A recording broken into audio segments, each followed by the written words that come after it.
Une personne qui a pris l'habitude de faire une mitzvah dans la choule, par exemple, c'est lui qui tout le temps il est à la psichat haïchal, par exemple. Ou bien une personne qui a une certaine montée, que c'est lui qui fait tout le temps, il est chazan Yamim Noraim, par exemple. Est-ce qu'il y a une chazaka ou bien non? Est-ce que il peut prétendre que ça lui revient?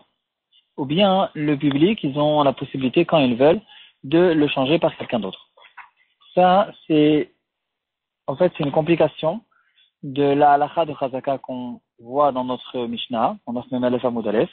On va voir trois sortes de chazakot, en fait deux sortes principales.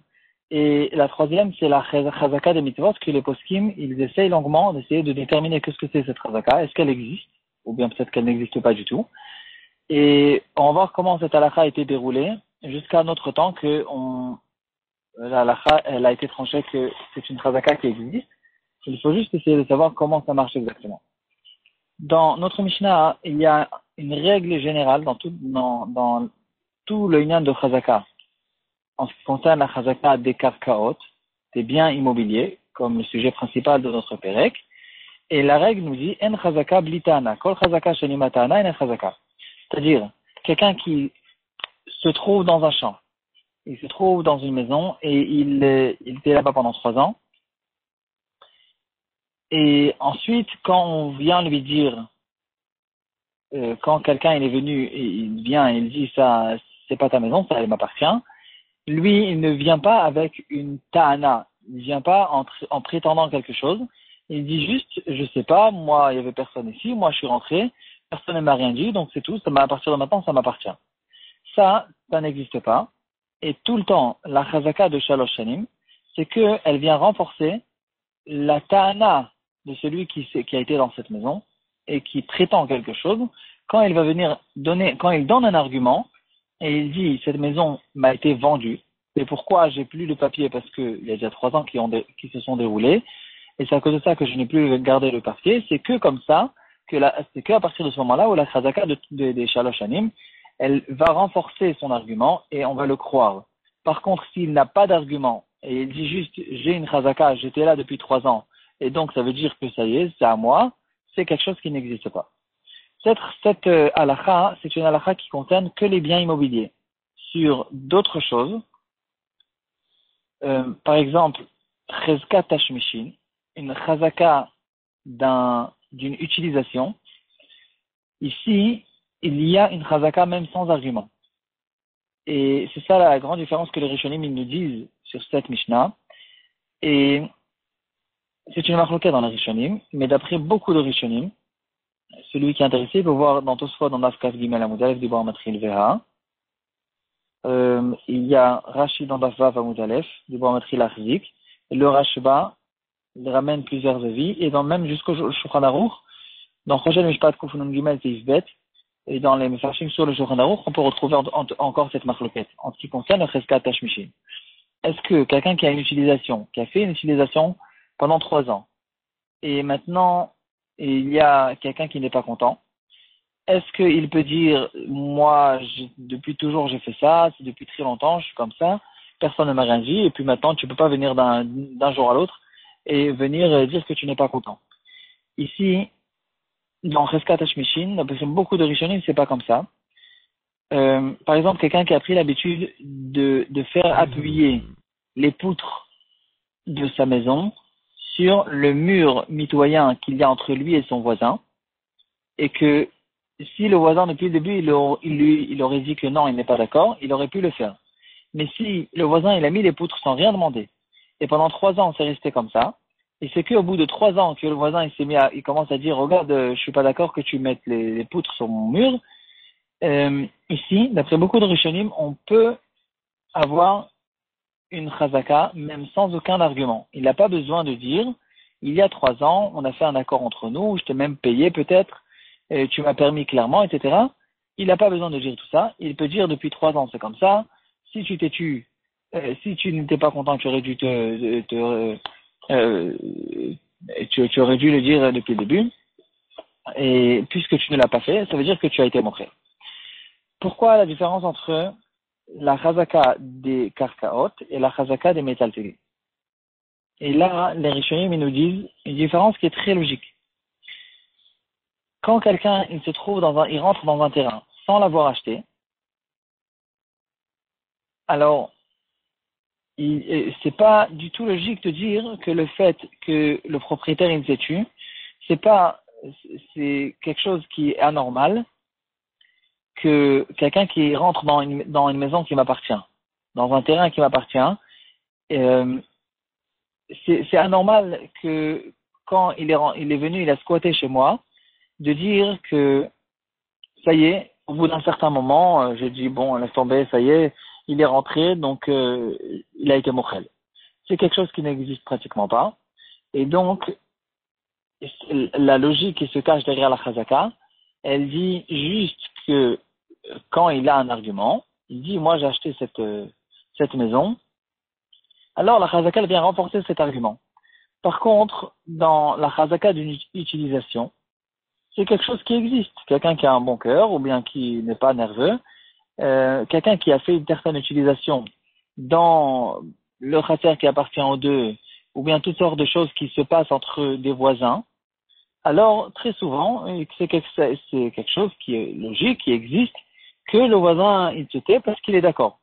Donc en fait, le silence qu'il y a dans la chazaka de Mekarkim, de Karkaot, il est différent du silence qu'il y a dans la chazaka de Tashmishin. Dans la chazaka des Karkaot, le silence ne veut jamais dire que le propriétaire a été d'accord. Donc le silence en soi, il n'a aucune valeur. Le silence, il est juste là pour aider la personne qui se trouve dans le champ, que grâce à ce silence, on va croire à ses arguments. Par contre, le silence qu'il y a entre des voisins, le silence lui-même, c'est un argument. Le fait que le voisin, il a dit, regarde, je suis là depuis toujours, tu m'as rien dit, ça veut dire, ce silence veut dire qu'il a été mochel, ce qui est quelque chose qu'on ne peut pas dire dans les karkaot. Maintenant, revenons à la question sur certaines personnes qui ont attrapé des chazakot sur certaines mitzvot. Il a, par exemple, tous les Yom Kippour, il monte sur le maftir de Yona. C'est un maftir qui est très recherché. Dans certaines choules, ils ne le vendent pas. Dans beaucoup de choules, ils le vendent même à très cher. Et en tout cas, il y a une personne qui a pris la chazaka de monter à tous les maftirs Yona. Ou bien il est chazan à Rosh Hashanah. Il est Baal Tokia, ou toutes sortes de mitzvot qu'il y a. Est-ce que ça existe? Est-ce que la halakha reconnaît qu'il y a une chazaka sur cette chose-là? Ou bien non? Le rave de la choule, il pourra tout le temps dire, regarde, c'est vrai, tu es depuis 40 ans dans cette mitzvah, mais maintenant on a décidé de ramener quelqu'un d'autre, et il ne peut rien dire. Est-ce qu'il y a une chazaka ou il n'y a pas de chazaka? En fait, cette chose-là, il y a eu une certaine évolution dans la halakha, dans les générations. Dans les générations anciennes, dans les poskim d'il y a des centaines d'années, ils ne reconnaissaient pas vraiment cette chazaka.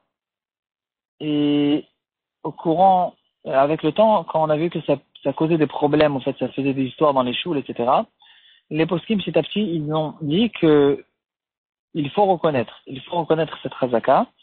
Et après, en fait, tout dépend, en fait, des intentions des gens. Après que les poskim ont décidé que la chazaka existe, alors, ça devient un fait. Parce que depuis le début, quand je me fais monter un chazan, et je ne lui dis pas qu'il est que chazan que pour cette année, et que je le fais monter encore une fois l'année prochaine et encore une fois l'année d'après, après que les poskim ont dit qu'il faut reconnaître cette chazaka, alors, si on ne lui a pas dit clairement qu'il n'y a pas de chazaka, chaque année, on te renomme, pas sans rapport avec le fait que l'année dernière aussi tu étais, et on n'a pas dit clairement en tout cas que il ne fait pas chazaka sur ce poste, alors la chazaka a lieu. Si ça n'a pas été dit clairement, la chazaka elle a lieu. Et ici, la question qu'on peut se poser maintenant, c'est est-ce que cette chazaka ressemble au chazaka des karkaot ou bien au chazaka des métaltélim, en ce qui concerne notre halakha d'une chazaka sans argument. Est-ce que, donc, une personne qui était Baal Tokea dans une choule pendant plusieurs années, maintenant, on a intéressé de ramener quelqu'un d'autre. Et on a dit qu'il y a une chazaka de notre temps, dans les poskim des dernières générations, c'est une chazaka qui existe. Maintenant, il nous reste à vérifier, est-ce que c'est une chazaka comme les karkaot? et donc il y a besoin d'avoir un argument. Et donc, ce Baltoka, il a besoin de dire, regarde, moi, il y a 3 ans, quand quand la première fois on m'a nommé Baltoka, j'ai payé au Gabaïm, j'ai payé à la choule, on m'a nommé, il y a eu un accord qui a été fait, on m'a dit clairement que je suis le Baltoka fixe, etc. Ou bien non, le fait que je suis Baltoka depuis plusieurs années et que personne ne m'a rien dit, ça, en soi, c'est considéré comme une chazaka. Parce que cette chazaka de mitzvot, ça ressemble au chazkat, à la chazaka d'utilisation et pas à la chazaka de l'immobilier. Ici, on retrouve dans les poskim et le machloket, entre Rabbi Akiva Eger et Rav Yonatan Abeshit dans le Tumim. Et en fait, il faut essayer il faut vérifier en fait dans les poskim quel est le fond de cette machloket. C'est-à-dire, est-ce que d'après ce qu'on a expliqué, que la différence entre la chazaka des karkaot et la chazaka des métaltélines, c'est dans la logique des choses, que dans une utilisation, le fait qu'une personne se taise peut en soi être une preuve qu'il a été d'accord. Ici aussi, on peut facilement faire le rapport avec la chazaka des mitzvot, que le fait que le public ne s'est pas relevé contre ce chazan, ils n'ont jamais rien dit, ils étaient tout le temps contents de ce chazan, veut dire qu'en fait, ils lui ont donné ce poste de manière fixe. Ou bien, peut-être qu'il y a certaines différences à faire, que les poskim vont relever et ils vont faire la différence entre ça et la chazaka en fait, des mitzvot et la chazaka de l'utilisation. Voilà.